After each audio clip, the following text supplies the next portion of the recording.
Boa noite, irmãos, graça e paz. Adoração ao Senhor é sempre algo revigorante.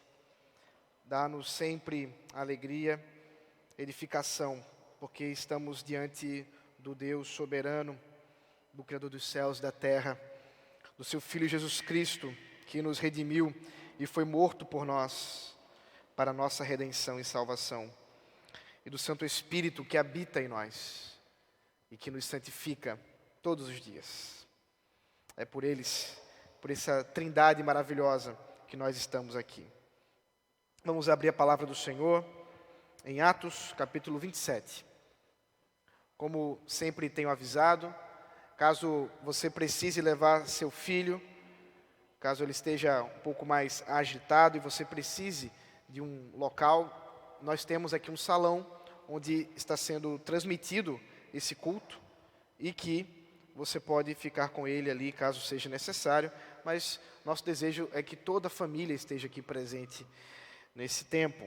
E enquanto isso você pode ajudar, mesmo com pouca idade, ao seu filho a compreender aqui a pregação, aquilo que está sendo ensinado. E para isso também nós temos, eu não sei se temos hoje, temos as notas de sermão. As notas de sermão, se você precisa delas para ajudar na compreensão, tem um para crianças, que basicamente é para desenhar. Tem um outro intermediário, onde as crianças que já conseguem ler podem marcar alguma coisa. E tem um maior, melhor dizendo, um mais avançado para os maiores que já são alfabetizados e que compreendem um pouco mais. Se você deseja fazer uso dessas notas de sermão, você pode levantar uma de suas mãos e a diaconia vai levar até você. Atos, capítulo 27. Agora eu vou ler até o versículo 26, mas o nosso objetivo é ousado. Nós vamos expor nessa noite do capítulo 27, versículo 1, até o capítulo 28, versículo 16. Então vamos passar por uma história longa, mas muito interessante para que os irmãos conheçam e aqueles que já conhecem possam se aprofundar. Assim diz a palavra de Deus. Quando foi decidido que devíamos navegar para a Itália, entregaram Paulo e alguns outros presos a um centurião chamado Júlio, do batalhão imperial. Embarcando num navio de Adramítio, que estava de partida para costear a província da Ásia, fizemo-nos ao mar, indo conosco Aristarco, um macedônio da Tessalônica. No dia seguinte, chegamos a Sidom. Júlio, tratando Paulo com humanidade, permitiu que ele fosse ver os amigos e obter assistência. Partindo dali, navegamos ao abrigo da ilha de Chipre, porque os ventos eram contrários.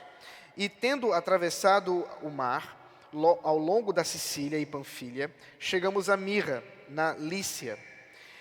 Nesse porto, o centurião encontrou um navio de Alexandria, que estava de partida para a Itália, e nos fez embarcar nele. Navegando vagarosamente muitos dias, foi com dificuldade que chegamos às imediações de Cnido. Não nos sendo permitido prosseguir por causa do vento contrário, navegamos ao abrigo de Creta, na altura de Salmona. Costeando a ilha com dificuldade, chegamos a um lugar chamado Bons Portos, perto do qual estava a cidade de Lazeia. Depois de muito tempo, tendo se tornado a navegação perigosa, e já passado o tempo do dia de jejum, Paulo os aconselhou, dizendo: Senhores, vejo que a viagem vai ser trabalhosa, com dano e muito prejuízo, não só da carga e do navio, mas também da nossa vida. Porém, o centurião dava mais crédito ao piloto e ao mestre do navio que ao que Paulo dizia.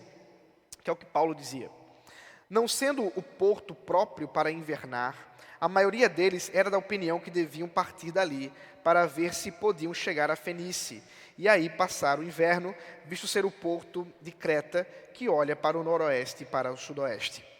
Soprando brandamente o vento sul e pensando eles ter alcançado o que desejavam, levantaram âncora e foram costeando mais de perto a ilha de Creta. Entretanto, não muito tempo depois, desencadeou-se do lado da ilha um tufão de vento chamado Euroquilão. O navio foi arrastado com violência e, sem poder resistir ao vento, cessamos a manobra e nos fomos deixando levar. Passando ao abrigo de uma ilhota chamada Cauda, com a dificuldade conseguimos recolher o bote. Tendo içado o bote, os marinheiros usaram de todos os meios para reforçar o navio com cabos de segurança. E temendo que fossem encalhar os bancos de areia, Sirte, desceram as velas e foram à deriva. Açoitados severamente pela tormenta, no dia seguinte começaram a jogar a carga no mar.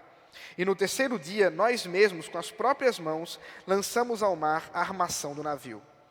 E não aparecendo, havia já alguns dias, nem sol, nem estrelas, caindo sobre nós grande tempestade, dissipou-se, afinal, toda a esperança de salvamento. Havendo todos estado muito tempo sem comer, Paulo, pondo-se em pé no meio deles, disse: Senhores, na verdade, era preciso terem me atendido e não partir de Creta para evitar este dano e perda. Mas agora, aconselho que tenham coragem, porque nenhuma vida se perderá, mas somente o navio.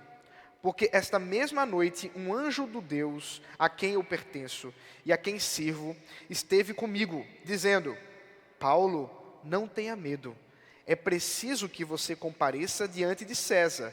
E eis que Deus, por sua graça, lhe deu a todos os que navegam com você. Portanto, senhores, tenham coragem, pois eu confio em Deus que tudo vai acontecer conforme me foi dito. Porém, é necessário que sejamos arrastados para alguma ilha. Até aqui, na sequência do sermão, nós vamos lendo o resto do texto. Vamos orar. Santo Deus maravilhoso, é por tua graça que estamos aqui. É por tua graça maravilhosa que podemos nessa noite ouvir a tua voz. E é isso que rogamos, ó Deus. Que possamos aprender da tua palavra e sermos edificados pelo teu Santo Espírito, no temor do Senhor, que é a sabedoria, para que saiamos daqui transformados por essa graça maravilhosa, essa misericórdia grandiosa, no nome de Jesus Cristo. Amém. Queridos, nós estamos finalizando o mês de novembro. E que ano, não é mesmo? Nenhum de nós poderia prever os percalços da viagem que tomaríamos nesse ano de 2020. Quem, em sã consciência, em janeiro, poderia sequer vislumbrar as lutas e os desafios desse ano? Mas nós estamos terminando ele. Nós estamos finalizando o ano de 2020, chegando finalmente no seu último mês. Estamos também finalizando a série de sermões no livro de Atos. Esse é o nosso penúltimo sermão. No domingo que vem, se Deus permitir, estaremos terminando o livro de Atos, o qual nos comprometemos a expor completamente nesse ano. Deus, pela sua misericórdia e pela sua graça, esteve nos ensinando, esteve nos instruindo através desse livro, e agora nós estamos navegando nas águas profundas da história final do apóstolo Paulo. São muitos finais: final do ano, final do livro, final da história de Paulo. O Evangelho do Senhor Jesus Cristo, tendo sido pregado em tantos lugares através do seu servo fiel, agora também está chegando ao final do mundo, aos confins da terra. Para aquele tempo, para aquele momento histórico, para as informações que eles detinham, chegar em Roma e depois na Espanha, que era o plano do apóstolo Paulo, é realmente chegar ao fim do mundo. É realmente chegar aos confins da terra. Portanto, o que nós encontramos aqui é que, pela providência de Deus, o Evangelho tem avançado. A pregação do Evangelho tem alcançado lugares distantes. onde nem mesmo a imaginação do mais criativo dos discípulos de Jesus poderia pensar. E nós, nessa noite, podemos observar, através dessa história, a história da chegada de Paulo a Roma, o progresso do Evangelho, a providência de Deus. Na verdade, diante de tantas situações que nós vamos visitar, que nós vamos verificar, de dificuldade, de impedimento, a nossa conclusão não pode ser outra, senão que nada pode impedir o avanço do Evangelho. Nada. Absolutamente nada. Não vai ser um naufrágio, não vai ser uma serpente, como veremos daqui a pouco, não vai ser uma pandemia, não vai ser um governo déspota, absolutamente nada pode impedir o avanço do Evangelho. Primeiramente, do versículo 1 ao versículo 26, nós somos chamados a verificar e observar como podemos confiar na providência de Deus. A confiança na providência de Deus se mostra de maneira muito clara no caminho que Paulo tem de tomar para chegar em Roma. Essa é uma viagem que naturalmente deveria ser de 5 semanas. É uma viagem longa. Nesse período histórico, você não tinha como simplesmente chegar no aeroporto, comprar uma passagem e chegar em algumas horas até a Europa. Não. Era necessário que você fizesse uma programação um tanto quanto ousada, porque não havia barcos de viagem especificamente. Era necessário que você observasse portos que fossem grandes o suficiente para que houvesse navios de mercado, navios de comércio, com o objetivo de chegar em Roma. E é por isso que eles têm de, porto a porto, verificar como poderão chegar a Roma, mesmo com um centurião, mesmo com pessoas de importância, como um centurião do batalhão imperial. Esse centurião, Júlio, foi escalado, certamente, para observar, para supervisionar e levar Paulo até o imperador. Considerando, como vimos nas histórias passadas, que Paulo havia apelado a César. Mesmo sem que houvesse qualquer acusação suficiente, Paulo apelou a César, não dando outra opção, senão aqueles que o julgavam, levá-lo realmente a César. Levá-lo realmente a se encontrar com o imperador, para que diante do imperador ele pudesse pleitear a sua causa, que ele pudesse afirmar aquilo que estava acontecendo em Jerusalém, na província da Judéia. E Paulo não está sozinho. Pelo menos 2 companheiros de Paulo se fazem presentes nessa viagem. Ele mesmo menciona no versículo 2, ou melhor dizendo, ele não, Lucas menciona no versículo 2, que Aristarco, um macedônio de Tessalônica, estava presente. Aristarco é alguém que posteriormente o apóstolo Paulo vai mencionar, considerando um companheiro de cadeias. Nós não sabemos exatamente como que Aristarco está acompanhando. Pode ser simplesmente acompanhando a viagem com suas próprias finanças, pagando devidamente para poder acompanhar Paulo, a fim de que talvez pudesse verificar a sua integridade física. Ou talvez ele também estivesse preso, fosse um companheiro de cadeias, literalmente, e então caminhasse com Paulo até Roma preso. Mas há um segundo companheiro que não está sendo citado nominalmente, mas o pronome presente aqui nos ajuda. Porque nós vamos observar que toda essa história é utilizada com um pronome plural da primeira pessoa. Portanto, quem está escrevendo está acompanhando a viagem. E nós sabemos, o escritor é Lucas. Portanto, aqui nós temos Lucas, amigo de Paulo, médico, acompanhando também nesta viagem. E por isso, essa viagem talvez se torne um pouco mais fácil para Paulo, mas somente por isso. Porque o que nós acabamos de ler, e vamos verificar mais à frente, é uma viagem extremamente complicada.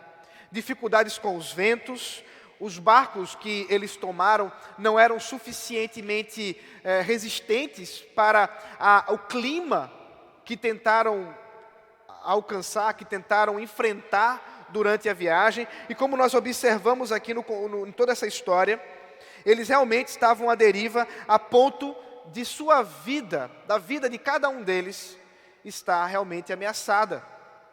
O próprio Paulo, com sua experiência de viagem, nós já vimos, ele é um homem experiente, com muitas viagens, inclusive missionárias, já havia alertado dos perigos que eles estavam para enfrentar. Mas ele não foi bem ouvido, como os irmãos viram. Antes, o centurião foi mais preocupado em dar ouvidos ao piloto do navio, que aparentemente não tinha tanto conhecimento como pensava ter. O que nós encontramos aqui é que em tudo isso, em todas essas circunstâncias, Deus está conduzindo a história de Paulo.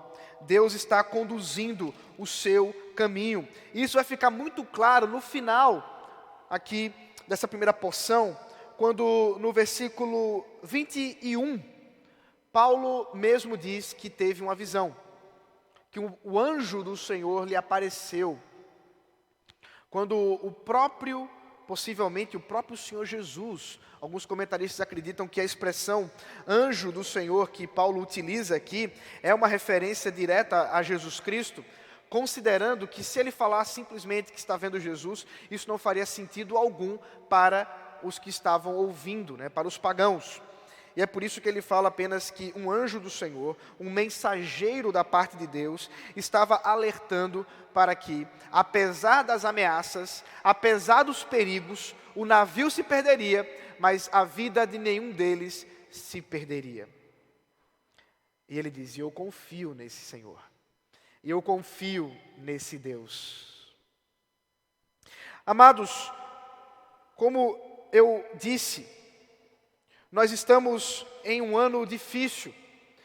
Talvez seja um ano realmente em que muitos dos irmãos passaram as maiores provações, das mais variadas, desde provações da alma, com as dificuldades de lidar com a morte tão iminente, no caso da pandemia, dificuldades financeiras, dificuldades familiares. Foram tantas e tantas lutas. Será que Deus se esqueceu? Será que Deus estava tirando um cochilo em 2020 e não percebeu o que estava acontecendo? Talvez o apóstolo Paulo tivesse pensado a mesma coisa, em meio a tantas lutas. Afinal de contas, foi o próprio Deus que disse que ele seria enviado até Roma para pregar o Evangelho. Como pensar uma coisa dessa diante do fato de um navio, vocês possam imaginar, no meio do oceano, lutando com sua própria resistência? Como pensar isso? Certamente, Paulo e seus amigos estavam em uma grande dificuldade para confiar em Deus. Mas Deus, assim como fez com Paulo, faz a nós hoje também. Faz conosco também hoje. Dizendo o seguinte: eu sou o mesmo Deus que cuidou de Paulo, que cuidou daqueles tripulantes daquele navio, para chegarem em terra seca. E eu sou o mesmo Deus que hoje, diante da igreja, continuo com minha providência e com o meu cuidado, a fim de avançar o meu Evangelho. Nós somos chamados nessa noite a exatamente confiar. Igreja do Senhor Jesus Cristo, o Evangelho de Cristo continua sendo pregado. Louvado seja o nome do Senhor por isso. E se for necessário padecer, e se for necessário que nós estejamos passando por certas dificuldades, vale a pena. Vale a pena. O que nós vemos aqui é que o próprio apóstolo Paulo pôde perceber que valia a pena as lutas, as dificuldades de viagem, a fim de que chegasse em Roma para pregar o Evangelho. E nós podemos também levantar as mãos aos céus e dizer: valeu a pena esse ano, se é para que o teu evangelho continue sendo pregado. Esse é o grande propósito do Senhor Jesus Cristo. Esse é o grande propósito da igreja. Esse é o nosso grande chamado. Confiar na providência de Deus. Porque nada pode impedir o avanço do evangelho. Mas as coisas não vão ficar mais simples. Acompanhe comigo a leitura agora a partir do versículo 27 até o versículo 44. Quando chegou a 14ª noite, sendo nós batidos de um lado para o outro no mar Adriático, por volta da meia-noite, os marinheiros pressentiram que se aproximava de alguma terra. E lançando a sonda, viram que a profundidade era de 36 metros. Passando um pouco mais adiante, tornando a lançar a sonda, viram que a profundidade era de 27 metros. E receosos de que fôssemos atirados contra lugares rochosos, lançaram da polpa 4 âncoras e oravam para que rompesse o dia. Nisto, os marinheiros tentaram escapar do navio. Arriaram o bote no mar, a pretexto de que iam largar as âncoras da proa. Paulo disse ao centurião e aos soldados: se estes não permanecerem a bordo, vocês não poderão se salvar. Então os soldados cortaram os cabos do bote e deixaram afastar-se. Enquanto amanhecia, Paulo rogava a todos que se alimentassem, dizendo: hoje é o 14º dia em que, esperando, vocês estão sem comer, não tendo provado nada. Por isso, peço que comam alguma coisa, pois disto depende a sobrevivência de vocês. Porque nenhum de vocês perderá nem mesmo um fio de cabelo. Tendo dito isto, pegando um pão, deu graças a Deus na presença de todos, e depois de o partir, começou a comer. Todos ficaram animados e se puseram também a comer. Estávamos no navio 266 pessoas ao todo. Refeitos com a comida, aliviaram o navio, jogando o trigo no mar. Quando amanheceu, não reconheceram a terra, mas avistaram uma enseada onde havia uma praia. Então, consultaram entre si se não podiam encalhar ali o navio. Cortando os cabos das âncoras, deixaram que ficassem no mar. Soltaram também as amarras do leme e, alçando a vela da proa e ao vento, dirigiram-se para a praia. Dando, porém, num lugar onde 2 correntes se encontravam, encalharam ali o navio. A proa encravou-se e ficou imóvel, mas a popa se despedaçava pela violência das ondas. O parecer dos soldados era que os presos deviam ser mortos, para que nenhum deles fugisse nadando. Mas o centurião, querendo salvar Paulo, impediu-os de fazer isso. Ordenou que os que soubessem nadar fossem os primeiros a lançar-se ao mar e alcançar a terra. Quanto aos demais, que se salvassem uns em tábuas e outros em destroços do navio. E foi assim que todos se salvaram em terra. O barco continuava a afundar. A situação se agravava. Mas o Senhor havia prometido. O Senhor havia prometido que eles se salvariam. E agora, como proceder? Alguns soldados mais espertos, ou achando-se mais espertos, tentaram fugir na calada da noite para tentar sobreviver àquele momento de naufrágio. O próprio apóstolo Paulo, vendo o que está acontecendo, toma as rédeas da situação e roga para que o centurião e os soldados ali dominem o caso e impeçam que aqueles marinheiros fujam do barco. Diz soldados, mas os marinheiros. Os marinheiros fujam do barco. É curioso observar como Deus conduz esse momento da história. Porque se fôssemos apenas observar a confiança na providência de Deus e na sua soberania, talvez alguns de nós dissessem assim: ah, bom, pastor, eu confio, mas o que eu posso fazer? Eu confio, mas e o que fazer? Amanhã começa um novo dia. Amanhã é segunda. E as coisas estão complicadas, as coisas estão piorando. O que fazer? nós somos chamados também a agir mediante a providência do Senhor. Não devemos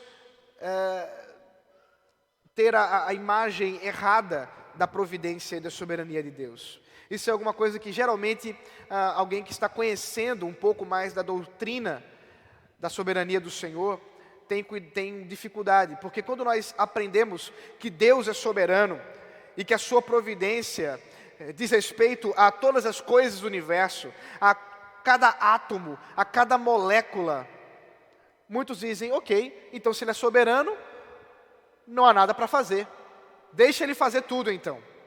Mas isso é um equívoco de compreensão. Porque como nós observamos aqui na história, apesar do apóstolo Paulo confiar que Deus realmente vai cuidar deles, que realmente ninguém vai morrer, observe que ele coloca várias condicionais de ações humanas para que isso também aconteça. Veja, por exemplo, o versículo 31. Paulo disse ao centurião e aos soldados: se estes não permanecerem a bordo, vocês não poderão se salvar. Se Paulo fosse alguém que tivesse uma compreensão equivocada sobre a soberania de Deus, ele faria o seguinte: tudo bem, pode fazer, porque Deus disse que vai sobreviver. Se Deus disse, está dito, nada vai mudar. É verdade isso, mas observe que Paulo também está dizendo que se a ação humana não cooperar com aquilo que Deus disse que vai acontecer, realmente isso não vai acontecer. Como compreender isso? Como compreender essa difícil doutrina da soberania e providência de Deus e da responsabilidade humana? Não há como compreender. Veja, o texto claramente nos coloca numa situação de contradição. Porque Paulo disse que ninguém vai morrer. E como agora depende que os botes não sejam colocados, que as pessoas não saiam dos botes, ou pelos botes, para que ninguém morra. Como assim? Deus não disse que ninguém ia morrer? Amados, a doutrina da providência do Senhor e da responsabilidade humana nos leva a observar que de modo algum crer na soberania de Deus, no cuidado de Deus e confiar nisso nos faz pessoas menos ativas na história. Nos faz pessoas menos agentes da nossa própria história. Mas Deus, que é infinito em seu saber e soberania, faz com que até mesmo as nossas ações coordenadas à sua soberania digam respeito àquilo que Ele tem nos seus planos. Aquilo que Ele tem nos seus planos. E as palavras de Paulo estavam nos planos de Deus. E a ação do centurião em ouvir um mero prisioneiro estava nos planos de Deus. E a ação dos soldados e do centurião de impedir que os marinheiros fugissem estava nos planos de Deus. E é por isso que, mesmo diante da responsabilidade humana, Deus é soberano sobre todas as coisas. E mesmo diante da soberania de Deus, nós somos responsáveis ao confiarmos nele. O que isso significa, queridos? Significa que confiar em Deus não é uma ação passiva. Confiar na providência do Senhor, como nós estamos observando aqui numa situação de naufrágio, ou que nós podemos observar durante esse ano, nas situações que nós estamos vivendo, não é um chamado a uma passividade do tipo, ok, agora é contigo, Senhor, vou só orar. De modo algum. Inclusive, um dos lemas da Reforma Protestante é ora et labora. Ora, ou orar, e trabalhar, e agir. O que significa que nós sim, também somos chamados a tomar as nossas responsabilidades diante daquilo que acontece conosco. Se fôssemos tolos o suficiente para crer que confiar no Senhor é um ato de passividade, eu poderia simplesmente dizer para vocês agora tirarem as máscaras. Afinal de contas, se confiamos em Deus, por que estamos mascarados? Se confiamos em Deus, por que colocamos álcool gel para ser colocado nas mãos? Para que fazemos isso? Não seria isso uma prova de incredulidade? De modo algum. É só nos lembrarmos do próprio Senhor Jesus Cristo, quando tentado por Satanás, que ordenando que se lançasse do cenáculo, do templo, disse: ora, se você se jogar, certamente Deus vai te proteger. Deus vai cuidar de você. E qual foi a resposta de Jesus? Não tentarás ao teu Deus. Perceba, portanto, que confiar na providência do Senhor não é um ato meramente de lançar sobre Ele as nossas ansiedades, de lançar sobre Ele as nossas dúvidas, é também isso, mas também é com sabedoria da palavra e na confiança de que Ele guia nossos passos a agir com destreza, com cuidado, com estratégia para a nossa vida e, é claro, para o avanço do Evangelho. Basta que nós observemos a nossa responsabilidade na pregação do Evangelho. Um outro equívoco muito comum quando se fala dentro dessa doutrina. É normal que algumas pessoas que quando o conhecem, digam algo mais ou menos assim: ora, se Deus é soberano e é Ele que salva, para que pregar? Não é mesmo? Mais um equívoco a respeito da doutrina da providência. Porque foi exatamente a pregação do Evangelho que Deus escolheu como o meio para alcançar os eleitos que Ele, desde a eternidade, já escolheu. E a pregação do Evangelho, obviamente, também está aos cuidados de Deus, da sua providência. Portanto, quando nós pregamos porque Deus decretou que nós pregássemos. Mas quando nós pregamos, nós também pregamos porque nós estamos querendo pregar. Essa beleza da doutrina é mais uma vez aqui mostrada no meio de uma situação de perigo. E queridos, estamos terminando o ano. Mas o ano está se aproximando. E você já pensou nas suas resoluções para 2021?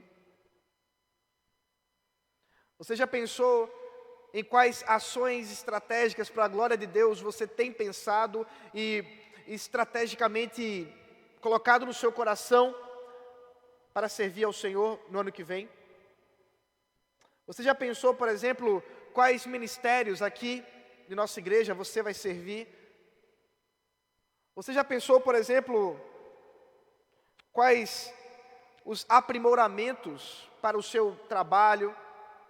Você já pensou, por exemplo, sobre o casamento, sobre o trabalho? Tantas coisas relacionadas aos nossos planos e projetos.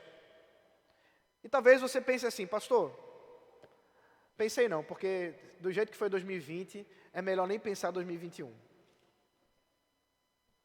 Errado. 2020 não é um ano para que nós saiamos dele desanimados, mas para que nós saiamos dele confiantes e ativamente dispostos a servir ao Senhor mais e melhor, o que quer que aconteça na sequência da nossa história. Afinal de contas, o apóstolo Paulo roga para que aqueles homens comam com ele. Eles estavam muito tempo de jejum, uma prática comum entre os pagãos também, a fim de que algum Deus pudesse se mover em seu favor para ajudá-los a sobreviver. E se Paulo soubesse o que iria acontecer na sequência, nós vamos ver, ele vai ser picado por uma víbora mortal, fatal, que certamente tiraria a vida de qualquer um. Talvez ele pensasse o seguinte: bom, não vou nem comer. Afinal de contas, o que vem em seguida é pior, melhor nem me precaver disso. Não. E que bom que nós não sabemos o que vai acontecer ano que vem. Mas nós conhecemos quem conhece. Mas nós sabemos quem sabe. É o mesmo Deus de Paulo. Amados, nós não somos chamados essa noite para uma passividade incrédula, mas uma disposição de confiança no Senhor. Planeje-se. Ore ao Senhor. Peça a Deus por sabedoria para 2021. Agora, não planeje-se em fazer pecados, não. Planeje-se em fazer a vontade de Deus. Em se aprimorar para servir ao Senhor. Em buscar mais e mais o reino de Deus. E não o seu reino. O seu pequeno reino. Somos chamados a agir, mesmo sem saber o que vai acontecer. Esses homens não sabiam, nem sequer se sobreviveriam ao naufrágio, mas comeram. Afinal de contas, comer faz parte das ações humanas para a sobrevivência. Finalmente o texto termina, que vamos pelo menos ler hoje, no capítulo 28, versículo 1 ao 16, nos falando do cuidado do Senhor em cumprir as suas promessas, a despeito de qualquer dificuldade, por maior que ela seja, contra isso. Veja o texto. Uma vez em terra, verificamos que a ilha se chamava Malta. Os nativos nos trataram com singular humanidade, porque acendendo uma fogueira, acolheram a todos nós por causa da chuva que caía e por causa do frio. Tendo Paulo ajuntado e tirado à fogueira um feixe de gravetos, uma víbora, fugindo do calor, prendeu-se na mão dele. Quando os nativos viram a víbora pendurada na mão de Paulo, disseram uns aos outros: certamente este homem é assassino, porque salvo do mar, a justiça não o deixa viver. Porém ele, sacudindo a víbora no fogo, não sofreu mal nenhum. Mas eles esperavam que Paulo viesse a inchar ou a cair morto de repente. Depois de muito esperar, vendo que nada de anormal lhe acontecia, mudando de opinião, diziam que ele era um deus. Perto daquele lugar havia um sítio que pertencia ao homem principal da ilha, chamado Públio, o qual nos recebeu e hospedou com muita bondade durante 3 dias. Aconteceu que o pai de Públio estava enfermo de disenteria, ardendo em febre. Paulo foi visitá-lo e, orando, impôs-lhe as mãos e o curou. À vista desse acontecimento, os demais enfermos da ilha vieram e foram curados, os quais nos distinguiram com muitas honrarias, e tendo nós de prosseguir viagem, nos puseram a bordo de tudo o que era necessário. 3 meses depois, embarcamos no navio de Alexandria, que tinha passado o inverno na ilha. O navio tinha por emblema os deuses gêmeos, Castor e Púlox. E chegando a Siracusa, ficamos ali 3 dias.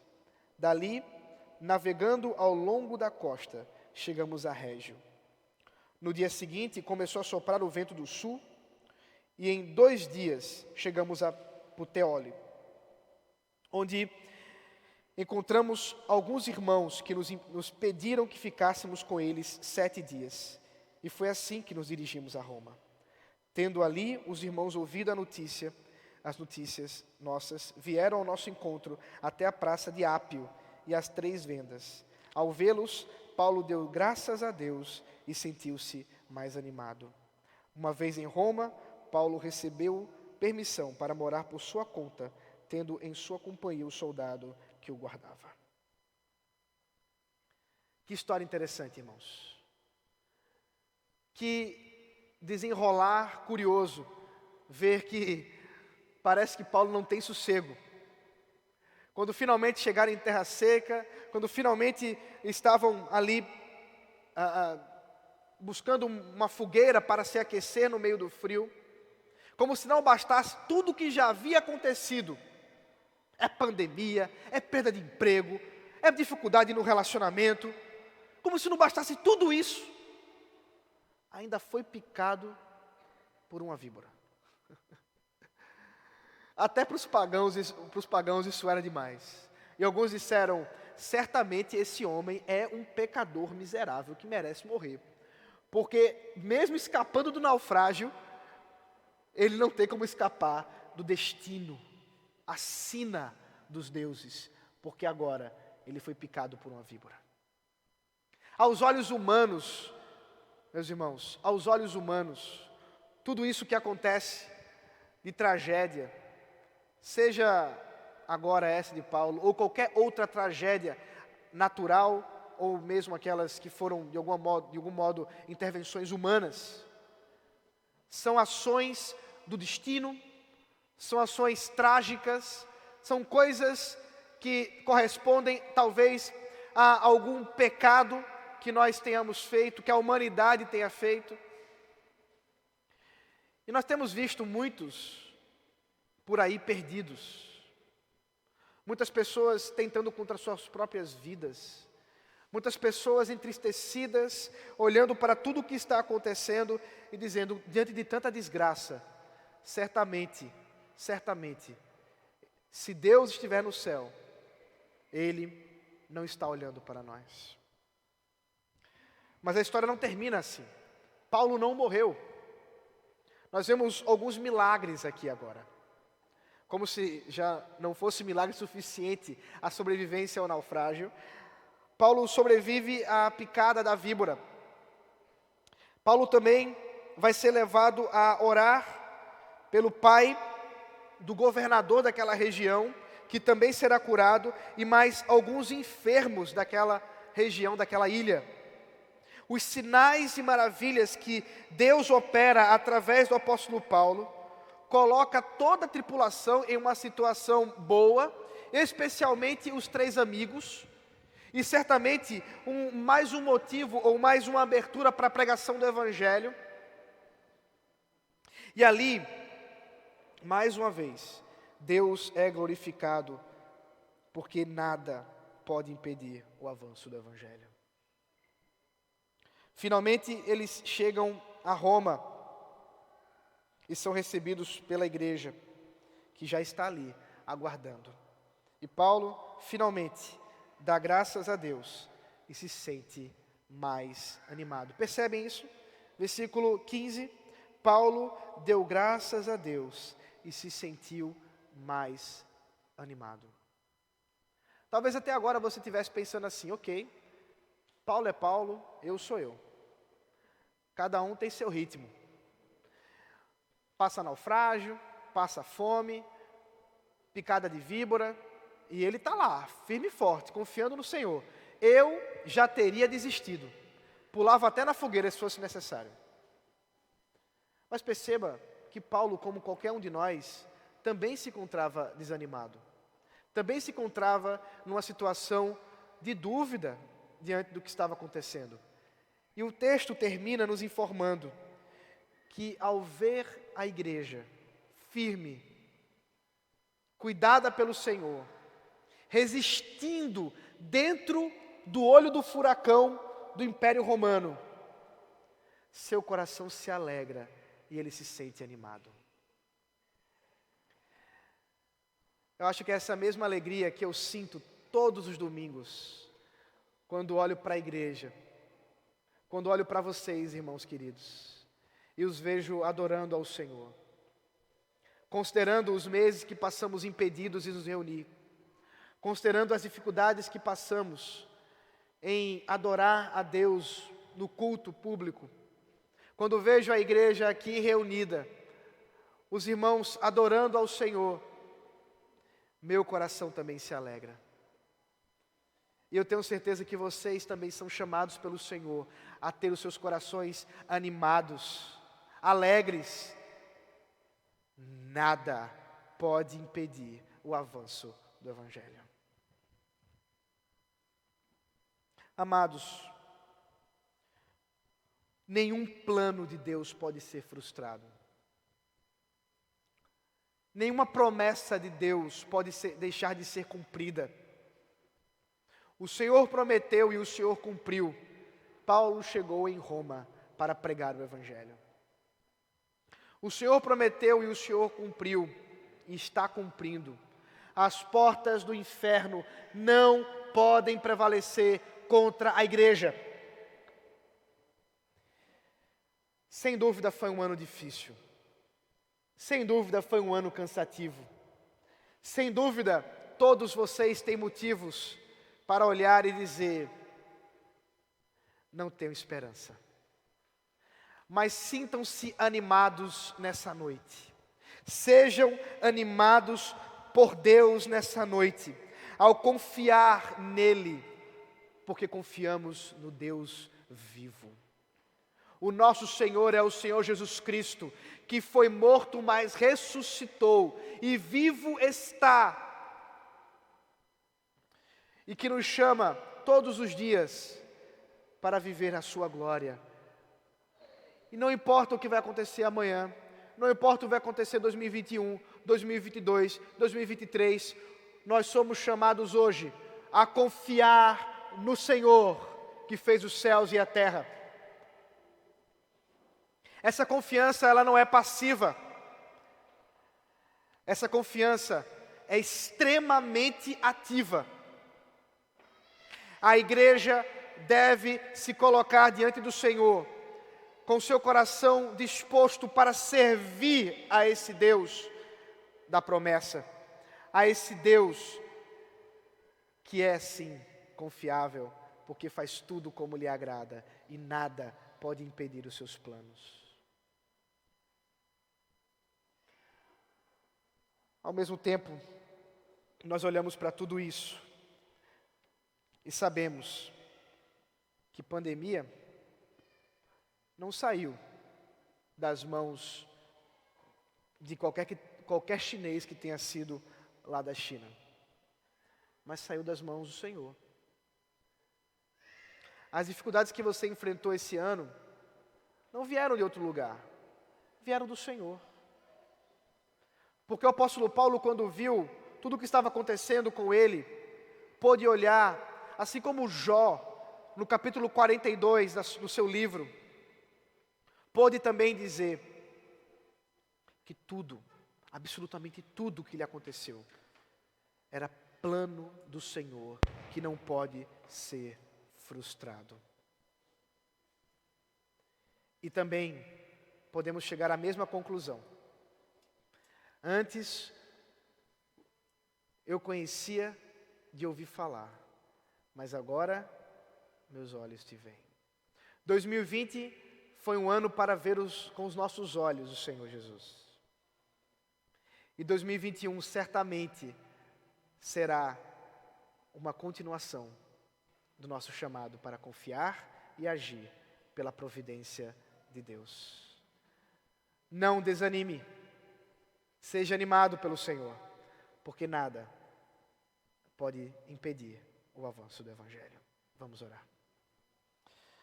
Deus maravilhoso, Senhor bendito, louvado seja o Teu nome, que nos leva nessa noite a refletir na Tua palavra e a confiar em Ti, a confiar na Tua providência. Diante da história do apóstolo Paulo, nós também vemos a nossa história. Nós também vemos o quanto Tu tens cuidado de nós. O quanto Tu tens, Senhor, demonstrado com grande poder a Tua providência em nossa vida. E nós confiamos, Senhor, em Ti, para saber que o que quer que aconteça, o que quer, Senhor, que venha a nos afetar amanhã e depois. Que seja, Senhor, para que possamos ainda mais ficarmos parecidos com Cristo Jesus. Para que possamos ainda mais estarmos, ó Deus, próximos de Ti.